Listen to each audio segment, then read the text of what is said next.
Hope you're all well. So this is the first video of 2022 for the Healthy Aging at Lumia. And I thought it'd be brilliant today to talk to the fantastic Connie Weir. Connie, some of you will know Connie. Connie's been coming to Lumia every week now for well over 10 years, practically since we opened Lumia, which has got to be nearly 14 years ago now. And Connie is a clinical hypnotherapist and has helped so many people that I know and don't know, and she is an amazing person.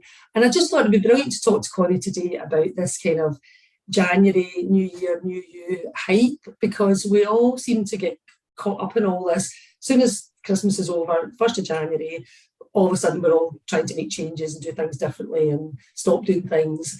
And I just thought it'd be really interesting to talk to Connie from her point of view, sort of the type of people she's seen just now, who she's helping, and just kind of what her thoughts were on this whole January kind of New Year, New You. So over to you, Connie. Hi, Max. What a lovely introduction. Thank you, and Happy New Year to you too. January is a bizarre month, and it's for my money, it's probably the worst month to start making radical changes, because it's and actually I'm echoing my own supervisor, my clinical supervisor, who writes a lot about this. January is a dreif month, it's a recovery month, we've all done too much, and we're all having a wee bit of a downer, and to start making major changes to your life in one of the most challenging months of the year is really seldom that productive or successful. And there's a lot of people there's a lot of jokes around, a lot of cliches around about, your New Year's resolution on the 1st, and by the 5th you've blown it and, gone to the pub and McDonald's, and, your gym membership lies dormant for a year.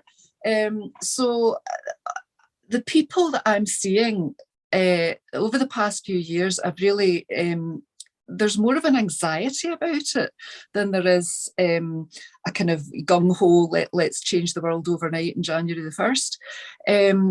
And what I'm hearing and what I'm experiencing with people is that a lot of these New Year, New You, or New Year, New Woo, as I call it sometimes, is based on shame. It's all about you're not good enough, you're not thin enough, you're not fit enough, you're not abstemious enough. You've got to make a change because you're not good enough. And that's never workable. It's never fair, and it's certainly not sustainable. And a lot of these New Year issues come from, well, I'm shamed into changing, whether it's socially or social media pressure. Of course, that's everywhere and all year, but certainly at this time of year. It could be family pressure. Oh, you're not looking great, you're drinking too much, so people get almost forced into this it's all or nothing. I have to have dry January or veganuary or whatever it is. I've got to stop something completely. And there are many doctors that I've spoken to that don't like the idea of dry January, because it just encourages binging on the 1st of February. And as possibly funny that sounds, it's true, it's documented that people have this rebound kind of binge on the 1st of February. So I'm not dissing people at all that want to do dry January or veganuary or anything like that. It can be a really good thing and a really positive thing. But I think if you're going to do something that radical, do it productively. Have a good think while you're not drinking or not eating as much junk food or whatever it happens to be. Have a good think about why you're doing it. What are your triggers for maybe drinking too much, if you are, or what are your triggers for reaching for junk food? What leads you to do that in the first place? So when you're not doing it, making that break from it, you can then go into February with a plan. This is how I'm going to approach it and do less of it, rather than this kind of, I'm either doing it, I'm either not doing it at all, or I'm doing it, to extremes. And I think as well, just what you were saying there, came into my mind there, I think as well, when you think about your life, for most of us, not for everybody, but for a lot of us, December and January are two quite extreme months. Mm-hmm. Because in December, you're kind of doing it all. It's all the nights out. You're, probably socialising maybe more than you do. And then January's this complete extreme. So I see what you mean. It's almost like if you just forget it's January, you're probably naturally after a month like December kind of maybe not drink as much, not eat as much, not go out as much. Do you know what I mean? Like, and I think that's really good. Absolutely. I like that in February. Wait till February, because December and January are too extreme. February's just more of a kind of getting back to normal. And I think if you use January more as a kind of planning month, what do you want to do? You know, really look inwards. What do you want to do? You know, what are the changes you'd like to make? Just kind of have a really nourishing month of how am I going to take care of myself? And then, you know, develop that over time. Small steps are the most productive steps. There's a great little meme going around about the ladder with the tiny steps on it and the ladder with the huge steps on it, and the wee tiny steps, the person's just scurrying up, you know, and the big steps, they can't reach the first one, you know. So brilliant. I love that. It's true, you know. So I think if we did a bit more planning and a bit more really getting in touch with what is good for us, what do we need to do, so what are the changes we want to make, and then you get to, okay, how am I going to do it? You know, make the plan. There's good structured ways of setting goals to make them work and make them effective, but also very importantly, why am I doing it? Why am I doing? I mean, is it coming from me? Is it coming from a need that I've got, a positive change I want to make? Is it coming from Instagram? You know, is it coming from a bossy partner? You know, so really have a good old look at that. But I think you're absolutely right about Christmas. December is a month of extreme, and January turns into this kind of opposite of that. And then by February we're scunnered. You know, so it's interesting. Again, sorry. I was just going to say, just you're talking Instagram and stuff, and I follow a lot of people, like, you know, motivational people, self-help people. Like, I love it. Everybody knows me, knows I love all that stuff. But see, actually, the other day, honestly, I'm into my emails, and it was like manifesting challenge. It was like from everybody that I kind of follow and like and read their books. Honestly, my whole inbox, and I just deleted them all because I just thought, I don't know where to start.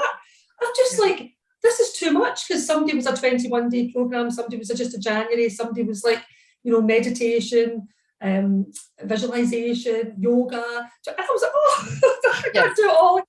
And if you're overwhelmed, you'll do nothing. You know, that's the thing. So yeah, but it's always like a task list, you know, and it's prescribed by somebody else.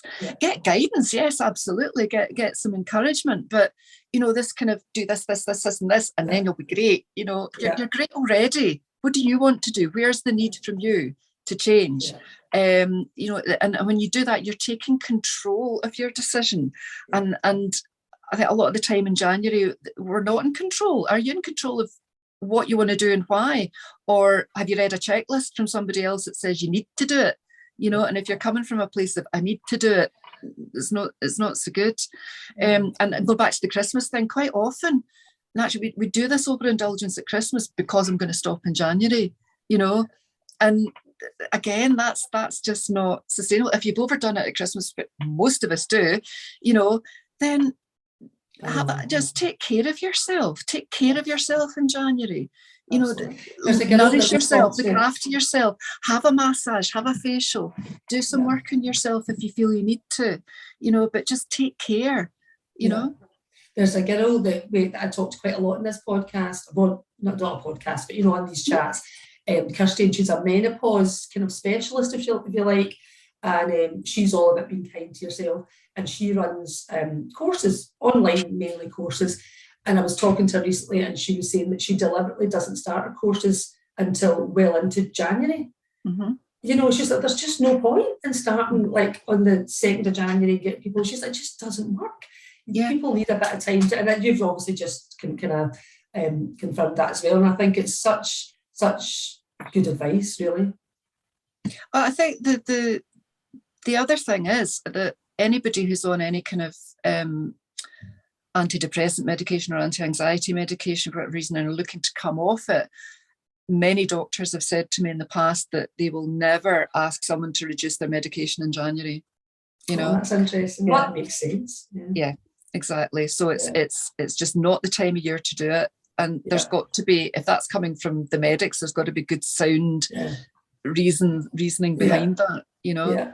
So, Connie, thank you so much for that. I'm going to put your details under here. Obviously, all your details are on our website for anyone who's watching this. But obviously, there's people just now and always that want to make changes for all the right reasons, and they need help, and they need somebody like yourself, and sometimes other things, interventions, if you like, to help. So I'll put all your details down below, Connie. And I know that you are at Lumia on a Tuesday, but also in Edinburgh and St Andrews. Are you still St Andrews? Yeah, still St Andrews. St Andrews and Edinburgh. So I'll put all your details below. And thank you so much. It was lovely to see you. I look forward to seeing you in the flesh. Thank you. It's lovely to see you too. I'll see you next week. Bye. Bye.